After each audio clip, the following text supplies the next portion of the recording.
Hello friends, मैं विकास कुमार बाटव आज आपका फिर केमिस्ट्री का नोट लेके आए हैं। और उससे पहले सबसे इम्पोर्टेंट, आप सब कैसे हैं?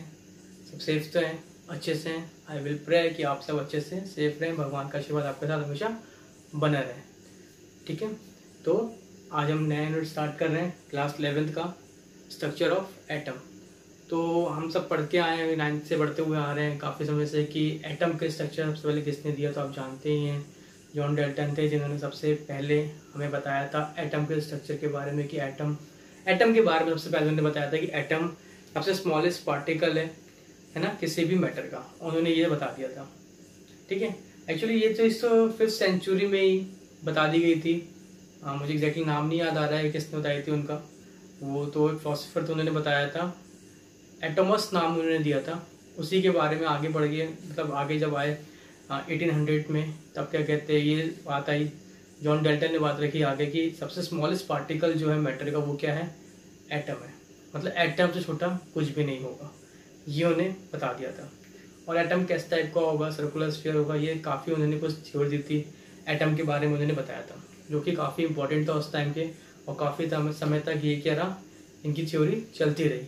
तो उन्होंने अपने बारे में एटम के बारे में मतलब क्या बताया था अपने थ्रू, तो उन्होंने ये बताया था एटम के बारे में कि एटम कैसे है भाई, हर एक मैटर जो भी हमारे पास ऑयल, लिक्विड, गैस किसी भी स्टेट में प्रेजेंट है, सब किससे बना हुआ है, मैटर्स। मतलब सबसे स्मॉलेस्ट पार्टिकल क्या होगा, एटम होगा।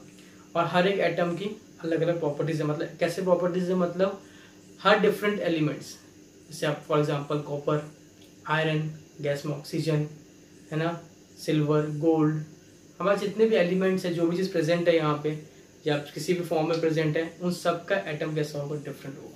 तो ये उन्होंने बताया था। अपनी थ्योरी काफ़ी सारे पॉइंट्स दिए थे, पोस्टुलेट दिए थे उन्होंने, जो हम पढ़ चुके हैं पहले भी। बस एक दो डिस्कस करेंगे यहाँ पे।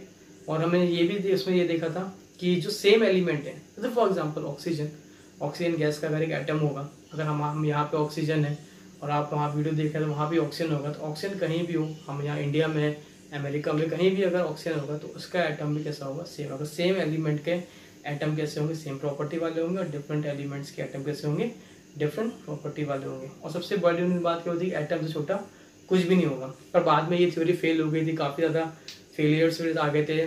फिर इसके बाद एटम के बारे में सब रिसर्च करने, डिस्कवरी करने लगे, और ज़्यादा उसमें रिसर्च करने लगे कि एटम के अंदर भी कुछ प्रेजेंट होगा। तो उसके बाद देखा गया कि एटम के अंदर और उसके सब एटॉमिक पार्टिकल्स हैं, जो कि क्या मिले थे, इलेक्ट्रॉन, प्रोटॉन और न्यूट्रॉन मिले थे, है ना। तो किसने कैसे डिस्कवर किया, कैसे हुआ, वो सब हमको डिस्कस करना है यहाँ पे।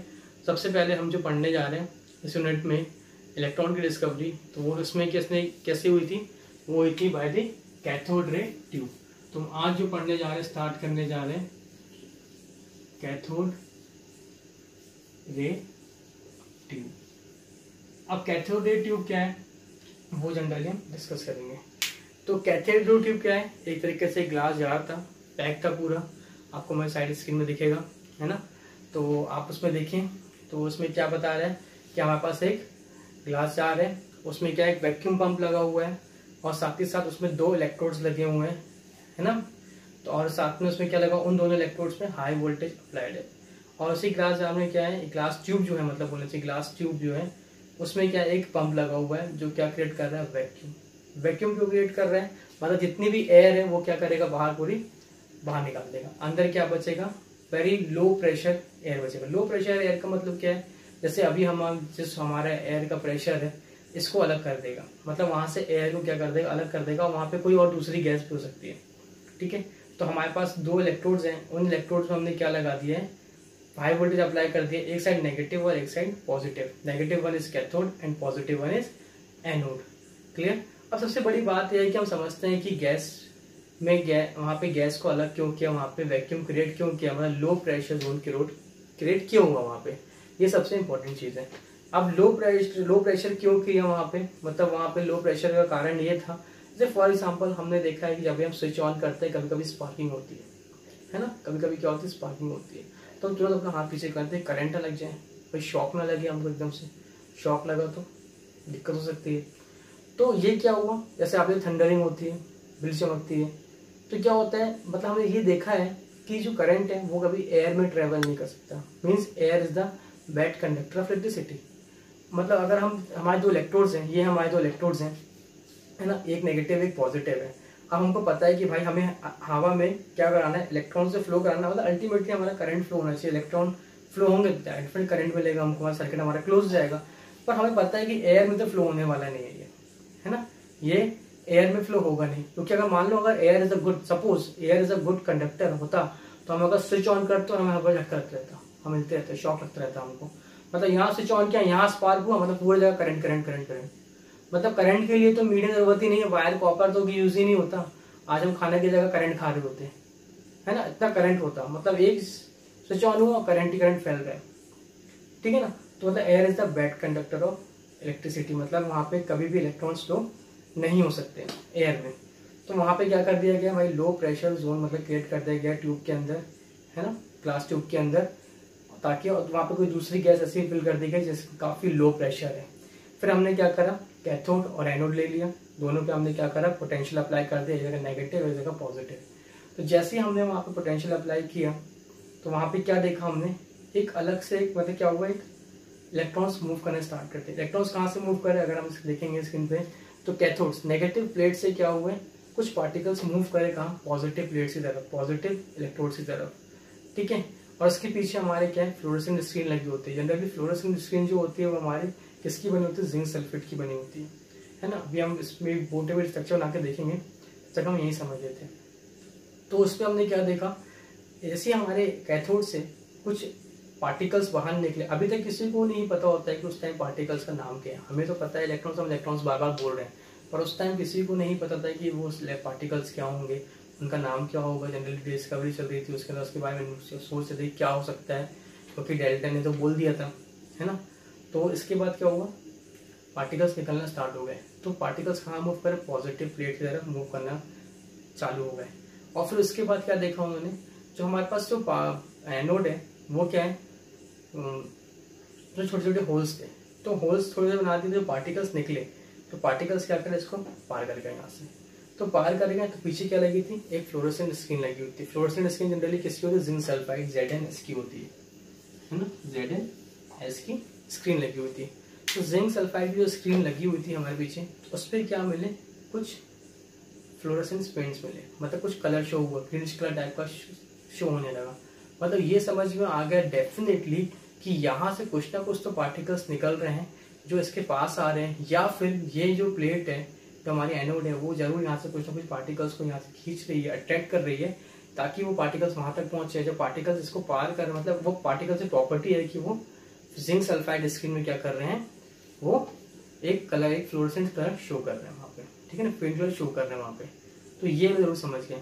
अब ये समझना था कि पार्टिकल्स क्या है, उसका नेचर क्या है, क्या उसमें कोई चार्ज है, क्योंकि नेगेटिव प्लेट से निकल रहा है। डेफिनेटली भाई कुछ नेगेटिव चीज प्लेट से कुछ निकलेगा तो नेगेटिव ही निकलेगा। अब जैसे फॉर एग्जांपल उससे सलाह मांगने चले गए, क्योंकि भाई 12th 11th के बच्चे बहुत कंफ्यूज रहते हैं 10th के बाद, क्या लें क्या करें भाई।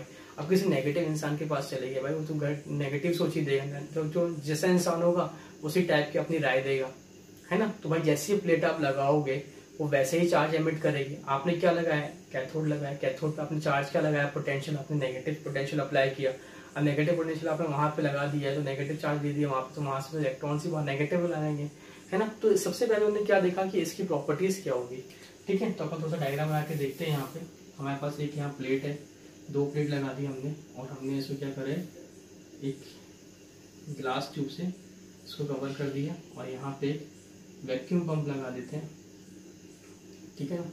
और यहाँ पे हमारा एक पोटेंशियल अप्लाई कर दिया, हाई पोटेंशियल अप्लाई कर दिया अपन ने, minus plus high voltage, clear. ये हमारा क्या है, कैथोड, ये प्लस एनोड। अब क्या हुआ, यहाँ पे क्या हुआ, यहाँ से कुछ पार्टिकल्स निकलना स्टार्ट हो गए, जो इधर ऐसे से मूव कर रहे थे, स्ट्रेट मूव कर रहे थे, ठीक है ना, इसके तरफ आ रहे थे, इस तरफ हमारे एनोड की तरफ बढ़ रहे थे। तो तब यहाँ पे ये देखा कि भाई बढ़ रहे हैं, अब समझना था कि इसकी बात क्या, कि भाई कैसा नेचर होगा, क्या होगा, कैसे पता चलेगा। और यहीं पे हमारी क्या थी, फ्लोरेसेंट स्क्रीन, क्योंकि ये जो हमारे जो एनोड की जो प्लेट इलेक्ट्रोड है वो जनरली अगर अपन सामने फ्रंट व्यू देखें, उसका साइड व्यू है, तो उसमें क्या बहुत छोटे छोटे पोर्स थे, छोटे छोटे पोर्स बना दिए थे। तो क्या हुआ था, इसके अंदर से वो पार्टिकल्स निकल रहे थे। तो यहाँ पे हमें जो स्क्रीन लगी है हमारी ZnS की स्क्रीन लगी हुई है, तो यहाँ पे हमको क्या मिला, कुछ तरह की लाइट दिखने मिली, तो समझ के भाई कुछ ना कुछ तो प्रेजेंट, कुछ ना कुछ तो पार्टिकल्स आ रहे हैं। अब ये पता करना था कि ये पार्टिकल्स से कुछ चार्ज है इसमें, तो उसके लिए क्या किया, इसके लिए इन्होंने क्या किया वहां पे, अगर हम देखें फिर से साइड में स्क्रीन में, तो ये जो रेज जो हमारे इलेक्ट्रॉन्स की, जो हमारे जो पार्टिकल्स की जो जा रही है ना, जो हमारे पार्टिकल्स जा रहे हैं यहाँ से मूव कर रहे हैं, है ना, इसमें क्या करा उन्होंने, इसमें उन्होंने एक बार लगा दी इलेक्ट्रिक फील्ड, है ना, और फिर यहीं पे क्या लगा दिया उन्होंने, मैग्नेटिक फील्ड लगा दी। ठीक है, यहाँ पे क्या लगा दी, इलेक्ट्रिक और मैग्नेटिक फील्ड लगा दी। तो क्या हुआ, जैसे हमारे जो हमारे पार्टिकल्स हैं जो बाहर निकल रहे हैं कैथोड से, वो जब मूव कर रहे हैं, जैसे वो इलेक्ट्रिक फील्ड के इन्फ्लुएंस में आते हैं, जैसे वो इलेक्ट्रिक फील्ड के इन्फ्लुएंस में आते हैं, तो वो अचानक से क्या होते हैं, ये जो पार्टिकल्स की जो जा रहे हैं, ये पार्टिकल्स जा रहे हैं यहाँ से, ये इस तरीके से मूव कर रहे हैं यहाँ से, ये इस तरीके से पॉजिटिव तरफ अट्रैक्ट हो जाते हैं, पॉजिटिव तरफ मूव कर जाते हैं इस तरीके से। और हमारे जिंक सल्फाइड पे यहाँ पे हमको कुछ ऊपर साइड, मतलब पहले तो अगर मान लो अगर ऐसे सीधे सीधे जा रहे हैं तो बिल्कुल स्ट्रेट जा रहे थे, सपोज, है ना, बिल्कुल स्ट्रेट जा रहे थे, और जैसे हमने इलेक्ट्रिक फील्ड लगाई, पॉजिटिव नेगेटिव अप्लाई किया, तब क्या हुआ, ये पॉजिटिव तरफ मूव कर गया, हमारी ZN स्क्रीन के ऊपर साइड क्या हुआ, हमें स्ट्राइक मिला कि वहां पे जाके स्पॉट्स मिला। देखा हमने ZN स्क्रीन पे कि वहां पे जाके हमको क्या मिल रहा है, स्पॉट्स मिल रहा है। फिर ये देखा गया भाई डेफिनेटली ये पॉजिटिव तरफ मूव किया है। आप इतने तो बस पता ही है कि जब डेफिनेटली नेगेटिव से भागा है, पॉजिटिव तरफ भागा है, तो मतलब इसके ऊपर नेगेटिव पॉजिटिव क्या करेंगे, अपोजिट चार्ज क्या करते हैं, अट्रैक्ट करते हैं आपस में, है ना। तो बहुत अच्छे से बताइए आपको क्या करेंगे, अट्रैक्ट करते हैं आपस में, है ना, क्या करते हैं, अट्रैक्ट करते हैं। तो ये तो हमने समझ लिया अच्छे से, बहुत अच्छे से, मतलब ये कंक्लूड कर लिया उस टाइम पे कि डेफिनेटली इस पे जो चार्ज है वो नेगेटिव है, क्योंकि नेगेटिव नेगेटिव आपस में क्या करेगा, रिपेल करेगा, और पॉजिटिव नेगेटिव आपस में क्या करेगा, अट्रैक्ट करेगा। इसलिए जो हमारे जो इमर्जिंग इलेक्ट्रॉन्स की जो हमारे कहते पार्टिकल्स निकल रहे थे, वो पॉजिटिव तरफ मूव करके आगे बढ़ गए। फिर इसके बाद उन्होंने इसमें मैग्नेटिक फील्ड अप्लाई करी, इसी के आगे क्या लगा दिया, मैग्नेटिक फील्ड अप्लाई कर दी। तो मैग्नेटिक फील्ड आपको पता ही है कि आपने पढ़ा भी है कि जब भी हमारे कहते हैं इलेक्ट्रॉन्स मूव करते हैं मैग्नेटिक फील्ड में, तो क्या करते हैं वो वहां पे अपने पास से डिफ्लेक्ट हो जाते हैं, है ना। तो ये भी आपने पढ़ा हुआ फिजिक्स में। तो ये हमें समझ में आ गया कि डेफिनेटली जो हमारे कैथोड से जो मतलब जो पार्टिकल्स निकल रहे हैं वो क्या कर रहे हैं, एनोड तरफ मूव कर रहे हैं, तो वो क्या हुए, डिफ्लेक्ट होगा किससे, पॉजिटिविटी तरफ। ठीक है, तो इन्होंने बहुत सारे पॉइंट्स वहां पे मेंशन किए, वो अपन डिस्कस करते हैं।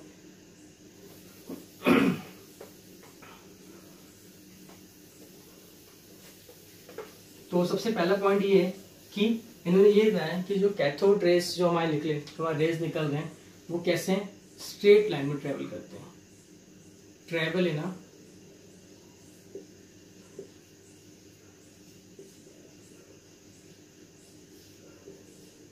Straight line. ठीक है ना, ये कैसे ट्रेवल करते हैं, स्ट्रेट लाइन में ट्रेवल करते हैं। ठीक है, इसका मतलब क्या हो जाएगा, कैथोड रे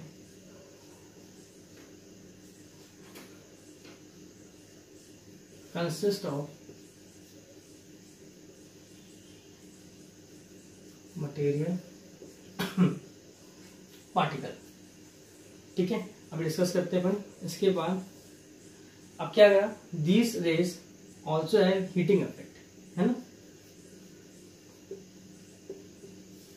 हीटिंग इफेक्ट था।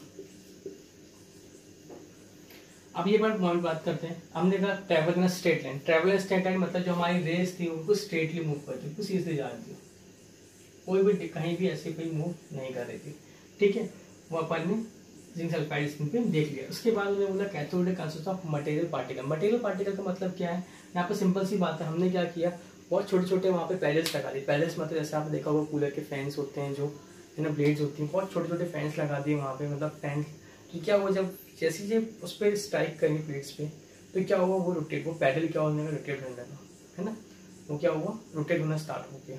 तो डेफिनेटली वो क्या है, उसमें पार्टिकल प्रेजेंट है। जैसे फॉर एग्जांपल हम ऐसे कहते हैं, कुछ बॉल लेते हैं, अचानक फेंकते हैं ऊपर, तो फैन में लगता है, तो फैन जल्दी से घूमने लगता है, थोड़ा सा हल्का सा रोटेशन मोशन में आ जाता है कि घूमने लगता है। क्यों, क्योंकि आपने एक पर्टिकुलर एक पार्टिकल है, जब बॉल समझ लो, पार्टिकल समझ लिया, हमने सिर्फ फेंका ऊपर, अचानक क्या हुआ, फैन घूमा, फैन थोड़ा सा मूव करना स्टार्ट करता है। क्यों, क्योंकि बॉल क्या एक मटेरियल पार्टिकल है, मतलब सॉलिड पार्टिकल टाइप का है कि जैसे आपने मूव करा उसने स्ट्राइक करा और उसने उसे घुमाना स्टार्ट कर दिया। तो सेम वही चीज़ फिनोमेना यहाँ पे अपन अप्लाई करें, अगर वही चीज़ कि कैथोड रे जो पार्टिकल्स हैं, जो इलेक्ट्रॉन्स हैं, वो मटेरियल पार्टिकल्स हैं, जैसे वो अगर किसी भी एक उसमें रोटेटिव मोशन या पैडल्स में लगेंगे तो क्या होगा, वो रोटेट होना स्टार्ट हो गई। ठीक है, नेक्स्ट हमारे पास पॉइंट क्या है, हीटिंग इफेक्ट। हीटिंग इफेक्ट क्या है, मतलब जैसे ही वो हमारे, अगर हम वहाँ पे मान लो एक मेटल की प्लेट या फॉयल कुछ रखते हैं या कुछ भी चीज़ रखते हैं, तो उसमें क्या हुआ, उनका टेम्परेचर क्या हो गया, इंक्रीज हो गया। टेम्परेचर क्या हो गया, इंक्रीज हो गया, मतलब उसके जो नॉर्मल टेम्परेचर पे था उससे क्या हो गया, वो इंक्रीज हो गया। ठीक है, तो ये हमने एक और पॉइंट देखा। उसके बाद क्या देखा, जो हमने अभी डिस्कस किया था, मतलब these rays are deflected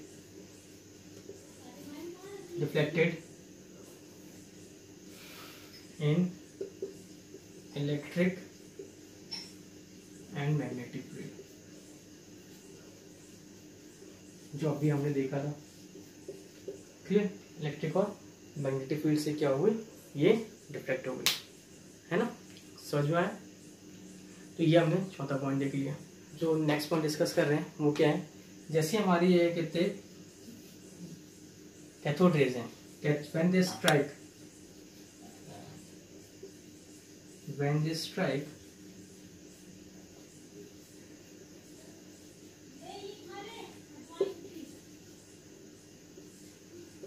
to the zinc ZNS, when they strike to the ZNS screen,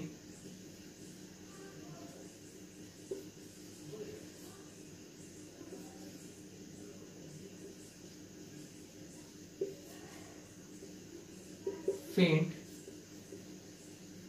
fluorescence, ठीक है ना, उन्होंने क्या किया, फ्लोरोसेंस एक ग्रीनिश कलर का वहाँ शो होने लगा। ZNS हमें 6 पॉइंट हमारा क्या था वो डिस्कस कर लेते हैं। 6 पॉइंट हमारा क्या था, जो हमने गैस ली थी कैथोड रे ट्यूब में, हमने जो गैस ली थी, तो गैस क्या है भाई, गैस के फॉर्म में क्या था, कैथोड रेज, जिसे मतलब बहुत अच्छे से cathode rays ionise the gas particles, जो गैस के पार्टिकल्स हैं उनको भी क्या कर देते हैं, आयनाइज। अब वो कैसे करते हो समझते हैं। ठीक है, फिर से हम थोड़ा डायग्राम बना लेते हैं जल्दी से, है ना, जल्दी से डायग्राम बना लेते, छोटा सा देख लेते हैं इधर पे क्या होगा। ये हमारा डायग्राम देख लेते हैं। अब यहाँ पे क्या है, गैस के, हमने पता है यहाँ पे वैक्यूम पंप लगा दिया है ना, तो यहाँ पे थोड़ी बहुत गैस तो हमने रखी है, हमने ऑलरेडी हमने वहाँ पे गैस वहाँ पे ऑलरेडी फिल करी है, कोई और गैस एयर ना हो, वहाँ पे कोई दूसरी गैस हमने फिल करी है। ठीक है, वो इम्पोर्टेंट नहीं कौन सी गैस है, तो हमने वहाँ पे बहुत लो प्रेशर की गैस है, बहुत थोड़ी सी गैस है, तो उसके जो पार्टिकल्स हैं वो भी क्या हो गया, आयनस। अच्छा, डेल्टा ने एक चीज़ और बता दी थी हमें, कि डेल्टा ने अपने पोस्टुलेट्स में यही बताया था कि एटम क्या जनरली न्यूट्रल होता है। एटम कैसा होता है, न्यूट्रल होता है। तो एटम न्यूट्रल होता है तो भाई इसमें नो चार्ज, न्यूट्रल का मतलब क्या होता है, नो चार्ज, वहाँ पे कोई भी चार्ज नहीं होगा, ना पॉजिटिव ना नेगेटिव। तो पॉजिटिव नेगेटिव दोनों नहीं होगा, तो यहाँ पे क्या होगा भाई, हमारे गैस के पार्टिकल्स भी कैसे होंगे, न्यूट्रल्स होंगे। पर जब उसपे से कोई भी चीज नेगेटिव चीज उस पर जब स्ट्राइक करेगी, जब तो गैस के पार्टिकल्स के पास से निकलेगी, तो क्या होंगे, उसके जो गैस के पार्टिकल्स भी अल्टीमेटली क्या, वहां भी तो उसके पास जो एटम है, गैस के जो पार्टिकल्स है उसमें जो एटम्स, पार्टिकल मतलब क्या, एटम्स, उसके अंदर तो इलेक्ट्रॉन्स होंगे। तब क्या होगा, उसमें से भी क्या होगा, वो आयोनाइज। आयोनाइज का मतलब क्या होता है, आयोनाइज का मतलब क्या होता है, पॉजिटिव और नेगेटिव में ब्रेक हो जाना, मतलब चार्ज बन जाना। तो डेफिनेटली वो आयोनाइज गैस भी कर जाएंगे, पॉजिटिव नेगेटिव में चार्ज जाएंगे, है ना। तो गैस के जो हमारी गैस के पार्टिकल्स है वो भी क्या हो जाएंगे, आयोनाइज हो जाएंगे। ठीक है, तो ये कुछ ऐसे कुछ पॉइंट्स थे जो जनरली डिस्कस किए थे, मतलब जो उस पर बेस्ड थे, जो हमने भी देखे। सबसे इम्पोर्टेंट इसमें क्या है हमारा, कि इलेक्ट्रिक और मैग्नेटिक फील्ड से हीटिंग इफेक्ट, और हमारे मटेरियल पार्टिकल्स होते हैं स्ट्रेट लाइन में ट्रेवल होती है, और इसी इलेक्ट्रिक फील्ड और मैग्नेटिक फील्ड से हमने ये कंक्लूड किया था कि जनरल इस पर चार्ज क्या होगा, नेगेटिव चार्ज होगा, और वो नेगेटिव चार्ज था, तभी इसका नाम क्या दे दिया गया, जे थॉमसन ने क्या बोल दिया, इसका नाम क्या दे दिया उन्होंने, इलेक्ट्रॉन। ठीक है ना, क्या नाम दे दिया इसका, इलेक्ट्रॉन नाम दे दिया। क्लियर। अब इसके बाद क्या हुआ, इन्होंने E by M value calculate करना स्टार्ट कर दी। तो E बाय एम वैल्यू निकाल ली, है ना। E by M value, electron by mass ratio की वैल्यू कैलकुलेट करी। फिर इसके बाद मुलिकन्स ने अपना एक मेथड अप्लाई किया। मुलिकन्स ने क्या किया, ऑयल ड्रॉप मेथड लिया। उसने क्या किया, एक एटोमाइजर से पूरा कैसे पूरा सेटअप लगाया और बीच में क्या किया उसने, एक इलेक्ट्रिक फील्ड अप्लाई किया। और उस इलेक्ट्रिक फील्ड से मतलब यहाँ से मान लो ये 3 चैम्बर है, सपोज ये 3 चैम्बर है, हमने बना लिए इस तरीके से छोटा सा डायग्राम ये।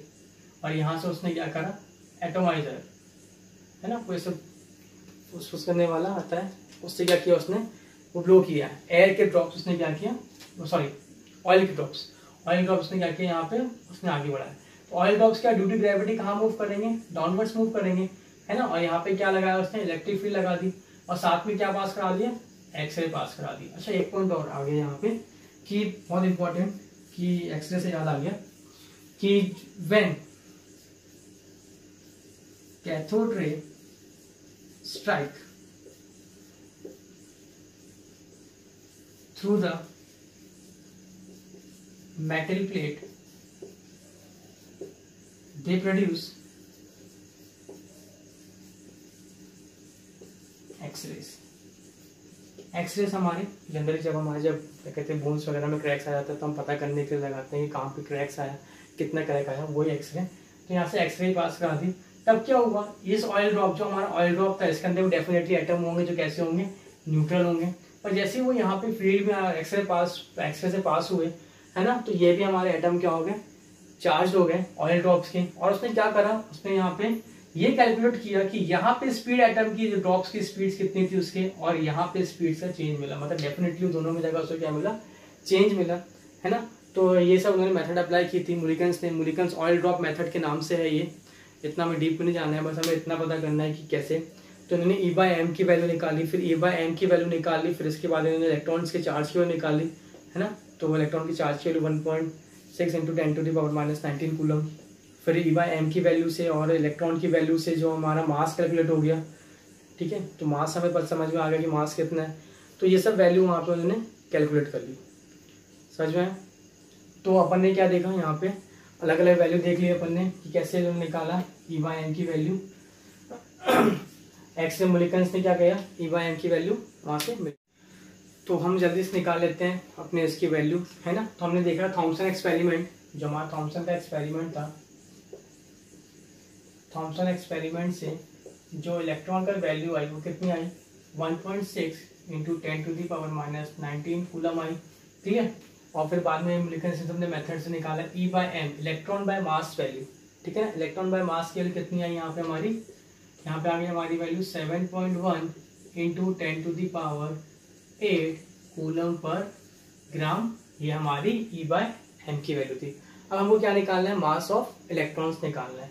तो मास ऑफ इलेक्ट्रॉन कैसे निकालेंगे, मास ऑफ इलेक्ट्रॉन निकालने के लिए ये समझ लेते हैं, मास ऑफ इलेक्ट्रॉन निकालने के लिए मतलब m लिख देते हैं अपन यहाँ पे, E/m की वैल्यू निकालेंगे।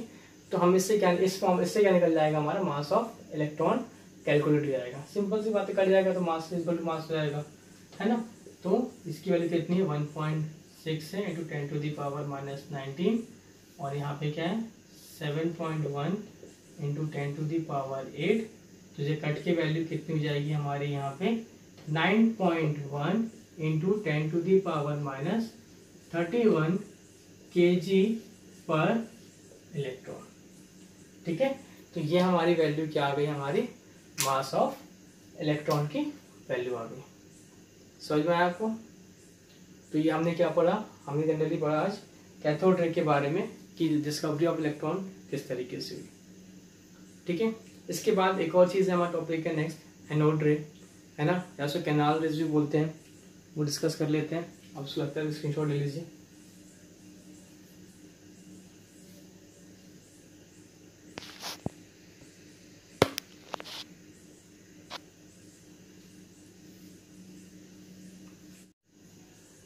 चलिए स्टूडेंट्स, तो हम जो नेक्स्ट पढ़ने जा रहे हैं वो क्या पढ़ने जा रहे हैं, एनोड रे, है ना।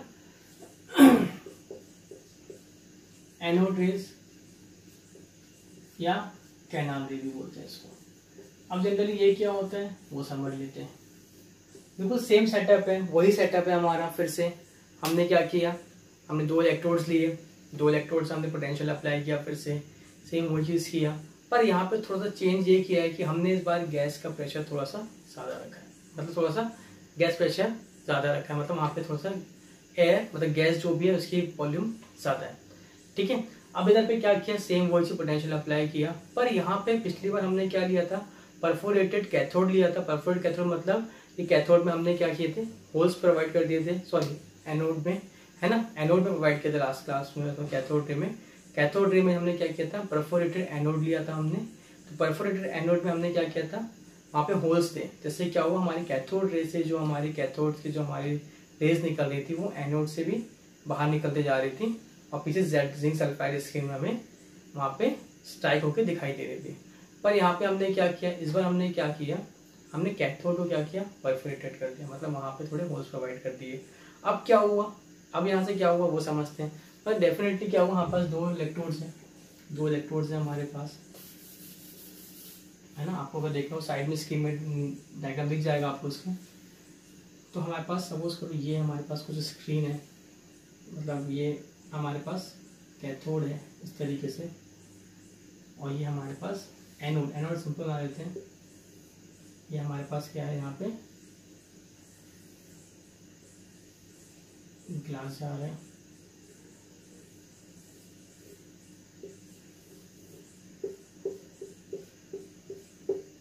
सिंपल हमने क्या किया ये, ठीक है। अब यहाँ पे हमने क्या कर रहे हैं, अब यहाँ से क्या होगा, जो हमने छोटे छोटे होल्स प्रोवाइड किए हैं यहाँ पे, ठीक है। अब क्या होगा, यहाँ से तो हमारे इलेक्ट्रॉन्स जा रहे हैं, इलेक्ट्रॉन्स तो हमारे यहाँ से जा रहे हैं, पर यहाँ से क्या निकल रहे हैं, इलेक्ट्रॉन्स बाहर निकल रहे हैं, और साथ ही साथ यहाँ पे क्या आ रहे हैं, हमारे पॉजिटिव चार्ज प्रोटॉन्स, होल्स इसको बोलते हैं प्रोटॉन्स, ये मिल रहे हैं हमको, ठीक है। पॉजिटिव चार्ज यहाँ से मूव कर रहे हैं। अब वो कैसे मूव कर रहे हैं, क्या हो रहा है वो समझते हैं। जनरली अब इधर से क्या हो रहा है कि भाई यहाँ पे जो पॉजिटिव लगा हुआ है, ये हमारा पॉजिटिव इलेक्ट्रोड है, इसने क्या करा, इस इलेक्ट्रॉन को यहाँ से खींच रहा है ना। तो यहाँ पे जो हमारा ये गैस के पार्टिकल्स, यहाँ वैक्यूम ट्यूब लगा हुआ है, वैक्यूम क्रिएट करेगा पंप, है ना। तब क्या होगा, जो हमारे गैस के पार्टिकल्स वहाँ प्रेजेंट है, जनरली यहाँ से कोई रेज नहीं निकलती है ना। उसमें क्या होता है, गैस के हमारे जो पार्टिकल्स होते हैं वो क्या होते हैं, आयनाइज जाते हैं। तो वो आयनाइज जब होते हैं तो वो क्या होते हैं, वो एक अलग तरीके का कलर शो करते हैं, और यहाँ पे क्या होता है, कलर रेडिएशन टाइप के हमको देखने मिलते हैं यहाँ पे अलग से। और यहाँ पे सबसे इंपॉर्टेंट पॉइंट ये है कि वहाँ पे जो हमने देखा था एक चीज़ और, कैथोड रे, अगर हम बात करें फिर से कैथोड रे की, तो कैथोड रे में सबसे इंपॉर्टेंट ये चीज़ थी जो हमने E/m की वैल्यू निकाली थी वहाँ पे। सबसे इंपॉर्टेंट बात यह है कि जब उन्होंने इलेक्ट्रोड्स बदले, वहाँ पे इलेक्ट्रोड्स चेंज कर दिए, वहाँ पे दूसरे मटेरियल के इलेक्ट्रोड ले लिए, और फिर गैस भी चेंज किया उन्होंने वहाँ पे, क्या अलग अलग गैस में क्या ये वैल्यू बदलती है, क्या हमारे E/m की वैल्यू चेंज होगी। तो ये चीज़ उन्होंने वहाँ पे नोटिस करी, ये चेंज नहीं हो रही थी। मतलब ये डेफिनेटली एक ऐसे पार्टिकल्स की डिस्कवरी हुई थी उस टाइम पे जो सब एलिमेंट्स किसी भी मैटर में वो प्रेजेंट होंगे, वैसे ही होंगे, और सबकी प्रॉपर्टी एक जैसी होगी, मतलब वहाँ पे वैल्यू चेंज नहीं होगी, है ना। ये उन्होंने बता दी थी। बस सिंपल सी बात है, अगर इलेक्ट्रॉन अगर हाइड्रोजन में है तो ऑक्सीजन में भी है, और वहाँ पे इलेक्ट्रॉन की वैल्यू चार्ज मास सेम ही होगा, वो बदलेगा नहीं। ये इन्होंने कैसे चेंज करके देखा, इन्होंने सोचा कि दूसरे इलेक्ट्रोड लगाते हैं, यहाँ पर इलेक्ट्रोड वही रहने देते हैं, गैस चेंज करके देखते हैं, फिर उन्होंने गैस वही रखने दिया, इलेक्ट्रोड चेंज किया, सारे सेटअप लगा के देखे, पर वहाँ पे कोई भी चेंज नहीं आ रहा था। पर यहाँ पे सबसे इम्पोर्टेंट क्या है, यहाँ पे इम्पोर्टेंट बात ये है कि हमने जब यहाँ पे गैस चेंज कर रहे थे तो हमें यहाँ पे वैल्यू चेंज मिल रही थी, ठीक है, वहाँ पे मिल रहा था वैल्यू। तो ये हमारा सबसे बड़ा यहाँ पे था। तो यहाँ पे हमें पॉजिटिव जो हमारी नेगेटिव चार्ज प्लेट की साइड से जो मूव करते हुए दिखाई दे रहा था, ठीक है। तो ये हमारी कौन सी रेस थी, एनोड रे, और इसकी प्रॉपर्टी भी लगभग सेम थी। ये भी स्ट्रेट लाइन में ट्रेवल करती, ये भी मटेरियल पार्टिकल कंसिस्ट करती थी, है ना। और साथ में इसमें भी अगर हीटिंग इफेक्ट, ये भी इलेक्ट्रिक फील्ड से और मैग्नेटिक फील्ड से डिफ्लेक्ट हो रही थी, क्लियर। तो ये सब इसके भी पॉइंट्स वैसे ही थे। बस मेन चीज़ क्या था कि ये क्या था, कलर शो कर रही थी, और साथ ही साथ इसमें क्या था कि गैस की चेंज करने से ये क्या हो रहा था, इसकी वैल्यू चेंज हो रही थी। तो ये हमने इसमें देखा था। तो ये हमारी क्या थी, एनोड से, इसको और क्या बोला जाता है, कैनाल से बोला जाता है। तो ये हमने भी डिस्कस किया। आई होप आपको समझ में आया होगा, ठीक है। तो फिर इसके बाद हम और देखेंगे इसमें नेक्स्ट वीडियो में कि हमें किस चीज़ के बस आगे जो नेक्स्ट डिस्कवरी हुई है ना, रुदरफोर्ड आए, फिर उसके पहले जो कहते जे थॉमसन आए, ठीक है, उन्होंने मॉडल दिया अपना। फिर उसके बाद रुदरफोर्ड आया, रुदरफोर्ड ने अपना मॉडल दिया, है ना। फिर उसके बाद अपने कहते हैं नील बोर आ गया, उन्होंने अपना मॉडल दिया। तो किसका मॉडल कितना सक्सेस हुआ है, उसके फेलियर्स, उसके लिमिट्स, उसके मेरिट्स और डीमेरिट्स सारे अपन अभी डिस्कस करेंगे, हमारे नेक्स्ट वीडियो में। थैंक यू आपको वीडियो वॉच करने के लिए। आई होप आपको समझ में आया होगा। Thank you so much. Be safe, अच्छी तरह रहें, खुश रहें, है ना। Thank you. और सबसे इम्पोर्टेंट, पढ़ते रहें। Thank you.